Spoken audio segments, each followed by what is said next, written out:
In this first segment of Perspectives on Policy Analysis, we will first examine contemporary theories of the market failure.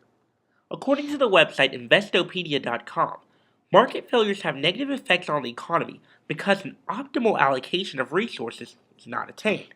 In other words, the social cost of producing a good, service, or resource are not minimized, and this results in a waste of a lot of those resources. Specifically, the government has a duty and an obligation to promote the general welfare and protect the social good and ability of its individual citizenry. When that's not attained, however, this results in a market failure, giving the government the warrant that it needs to better provide for its individual citizens.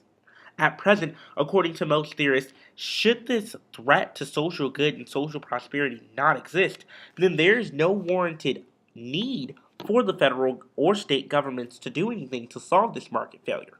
However, alternative perspectives have been utilized in the past due to specific limitations that have been placed on the economic system. From the time of contemporary thought and even linking back to more classical economic rationales, the overall protection of the individual citizenry is what makes the promotion of a public policy most important. So, when considering the central conceptual problem caused by market failure, it's crucial that we examine the four key areas of analysis that have often been utilized to define a market failure: the public good, externality, natural monopoly, and information asymmetry. First, in examining these four key areas highlighted and considered by economic theorists, we can first examine the public good, defined as a non rival resource, meaning that its use by one individual does not affect other individuals' ability to gain access to the same good, service, or resource. Second, an externality is an external cost or benefit that's incurred upon an individual during a transaction, but not a profit form of transaction. Rather, the individual that is reaping this benefit is not associated with the causation aspects of this cost or benefit. Externalities can be both positive or negative.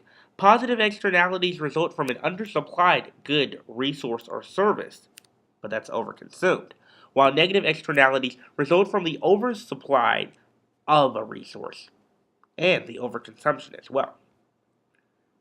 Third, we can consider the natural monopoly, which is a system in which the production of a supply, good, or service is concentrated in one form or company, hence the term monopoly, meaning one entity supplying for the entirety of the market. However, this becomes problematic when other entities are not allowed to engage in that perspective, and as a result, this natural monopoly means that they have the intrinsic control over the market in that area of analysis. Finally, is information asymmetry, which, as the name implies, creates an imbalance of power in which one individual has access to information that others do not.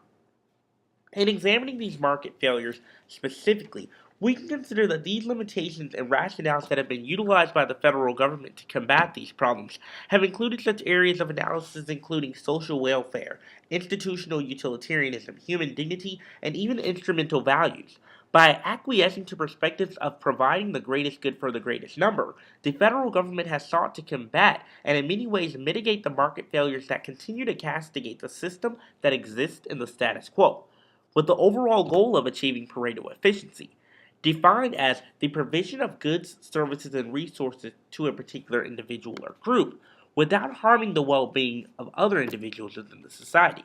By engaging in this form of utilitarian ethical behavior, the federal government is attempting to protect the social good and social welfare by allowing for the subsequent reallocation of goods without significantly harming other individuals.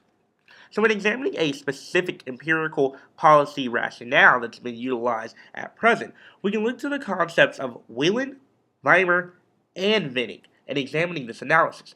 Particularly, they highlight that the protection of the social good is what's going to be necessary in order to demonstrate its level of success.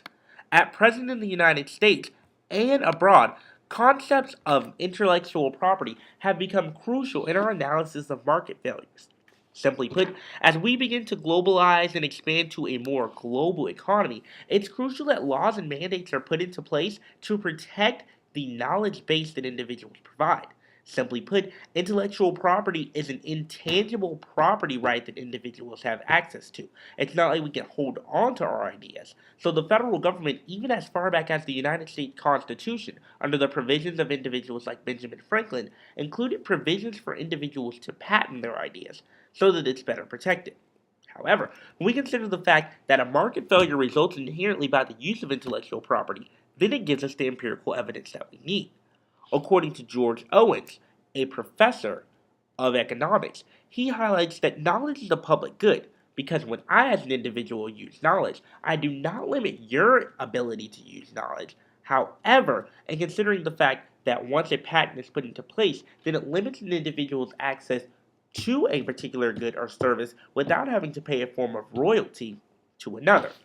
If we parameterize this perspective to looking at the music industry, when an individual patents, copyrights, or trademarks a particular brand, logo, song, or lyric title, other individuals are forced to pay licensing or royalty fees in order to gain access to this.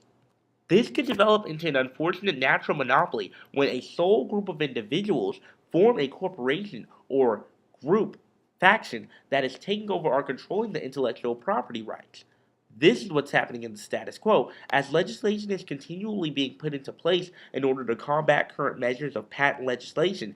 Intellectual property rights are resulting in a plethora of problems. They're not like other property rights in reality. Because knowledge is non-rival, the restrictions that's utilized and the dues that have to be paid in order to achieve overall economic welfare are not the same as that of simple property rights. Thus, it's important to avoid allowing the similarity of language to confuse us. Intellectual property rights are a form of state subsidies to those that are engaged in the creation of knowledge. As a result, in order to solve back for the economic disparities of the natural monopoly, the negative externality that results from the overconsumption and overuse of the belief of intellectual property rights, and even solving back for the public good of knowledge, it's crucial that the federal government achieve the social welfare of the individual. So, today, we have examined current and classical rationale surrounding what a market failure is.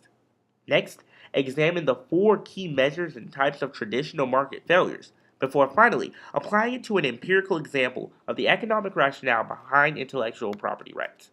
As the government continues to use interventionist perspectives to solve the intellectual property rights, it will be crucial that they begin to engage in the frameworks of individuals like Weimer and Vinning, so that their perspectives on what a market failure is and how to stop intellectual property rights violations can become unified into one systematic system.